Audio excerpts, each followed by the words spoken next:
Quelle est la raison pour laquelle les Kurdes sont si étroitement liés au féodalisme et en ont besoin, contrairement à leur politique progressiste? Pour des raisons sociologiques, psychologiques et fondamentalement géographiques qui affectent tous les comportements humains, le féodalisme peut encore y trouver une place et se perpétuera dans les générations futures et les siècles à venir. Peut-être pas dans le sens où c'est le cas aujourd'hui, mais cela se reflétera à la fin. Un jeune homme, un homme marié, un homme avec 3 à 5 enfants, on ne parle pas de femme de toute façon. On ne parle pas de femme de toute façon. Ce jeune homme ne peut pas s'asseoir en face de son père comme ça. Il peut s'asseoir en face de sa mère, mais pas en face de son père. De même qu'il ne peut pas s'asseoir devant son père, il ne peut pas s'asseoir devant là où les personnes appelées AA, il ne peut pas s'asseoir devant le cheikh ou le cheikh. Qu'est-ce qui ne va pas avec ça? Y. A-t-il un problème? Il pose une jambe sur l'autre, peut-être pour rendre son dos plus confortable, mais rien de tout cela n'est pris en compte. Cet homme a des besoins physiques, il est assis là à cause de son inconfort, ceux-ci ne sont pas pris en compte. Il s'assoira comme ça, ou même comme ça. Alors, qu'est-ce que c'est? La géographie, oui, c'est une géographie difficile. Quand on regarde la région de Hakkari, personne ne vit à une altitude de 4000 mètres, mais les gens vivent à une altitude de 3000 mètres. Surtout, pendant les mois d'été, mais aussi pendant les 4000e, il y a des arrivées et des départs, surtout en été, par certains cols et brèches sur les montagnes silos, comme ils les appellent, et les montagnes glaciers, comme nous les appelons. Cette zone n'était pas sous notre contrôle, je ne sais pas à quoi elle ressemble maintenant. On y allait rarement car les conditions de vie étaient difficiles. La géographie est assez difficile, généralement des zones rocheuses, et la différence de température entre le jour et la nuit est assez élevée. Les hivers sont longs et rigoureux, donc les gens vivent des vies séparées. Oui, des hameaux ont été établis, mais les familles qui vivent dans ces hameaux sont de la même tribu, elles sont proches les unes des autres. Elles se soutiennent mutuellement. Des difficultés géographiques en termes de produits et d'eau sont également observées dans cette région. Il y a des fleuves dans cette région, oui, nous les appelons Euphrate-Tigre, l'Euphrate et le Tigre sont assez loin à l'ouest. Il y a aussi une rivière Zap dans cette région. D'où coule la rivière Zap? Cela coule du bas. Les sources qui alimentent cette rivière sont la source de cette rivière, donc ces rivières ne sont pas situées dans des endroits où les gens veulent vivre. Nous le constatons également dans la région de la mer Noire, les maisons de la mer Noire sont à portée de fusil. En d'autres termes, vous pouvez tomber sur une maison tous les 400 à 500 mètres. Au début, j'ai trouvé cela étrange, mais j'ai ensuite appris que ceux qui avaient une rancune les uns envers les autres construisaient leurs maisons à 500 à 600 mètres les unes des autres pour ne pas être touchés par une balle. C'est également le cas de l'agriculture de cimetière.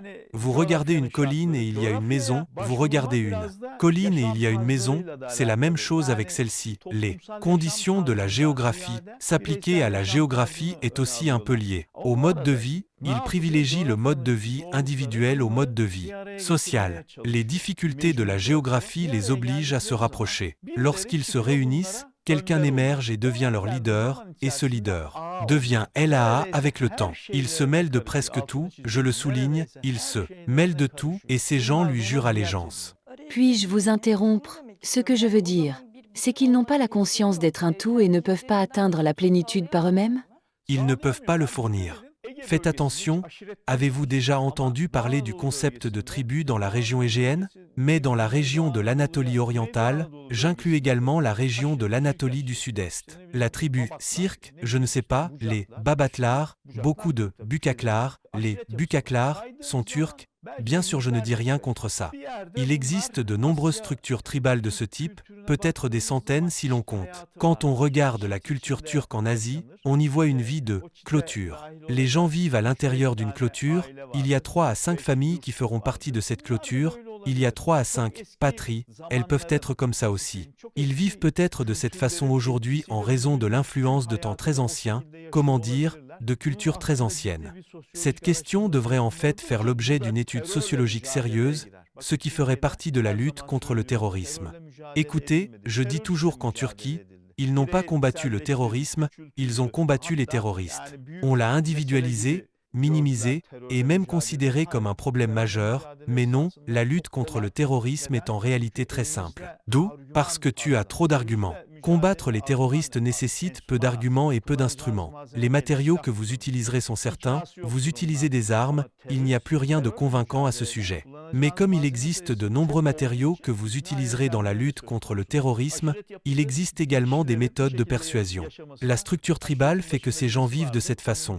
Il y a un ensemble de règles telles qu'il y a quelqu'un à la tête de la tribu, qui le remplacera est clair, qui viendra après lui est également clair. Ils suivent cet ensemble de règles, mais en même temps, ils détruisent et ennuient leur propre vie. Tout ce que dit la tribu ou le seigneur est valable, et les vendettas en sont le résultat. Tout le monde dans cette région sait que les vendettas sont mauvaises. Aujourd'hui, nous sommes l'un d'entre eux, nous les tuerons. Demain, ils tueront l'un d'entre nous, mais qui tueront-ils? Ils le savent tous, mais à la fin, ils continuent quand même. Nous avons regardé cela simplement d'un point de vue sociologique, mais d'un point de vue psychologique, il y a une idée d'indépendance qui vient avec la vie dans les montagnes et dans des environnements géographiques difficiles, mais comme cette idée d'indépendance n'est pas basée sur la connaissance, elle s'effondre avec le temps, et quand elle s'effondre et touche le fond, c'est là que la culture de l'obéissance à quelqu'un entre en jeu, et c'est ce qu'on appelle être un A. Je n'oublierai jamais que mon lieu de tirage au sort est Syr. Dans cette région, il y avait généralement des soldats venus de l'Ouest, c'est-à-dire de la mer Égée, de la Méditerranée, de la Thrace et de l'Anatolie centrale. Bientôt, il y aura des enfants des provinces comme Malatya et Khazri. Il y a un soldat dans la compagnie qui ressemble à un lutteur, mais il ne connaît pas le turc. L'enfant de la région où nous nous trouvons a été placé là, il a une amulette autour du cou et la porte était comme hiver. Vous ne touchez pas à cette amulette, l'homme se sent paralysé. Ils les ont trompés. L'ignorance. Comme je l'ai dit, il n'y a aucun support basé sur l'information qui sous-tend l'idée d'indépendance. Si l'information était disponible, cette indépendance leur permettrait peut-être même de faire du scoutisme. Ils sont physiquement très forts, mais il n'y a pas d'idée, pas de connaissance. Sans connaissance, il n'y a pas d'idée. Sans idée, l'indépendance s'effondre après un certain temps.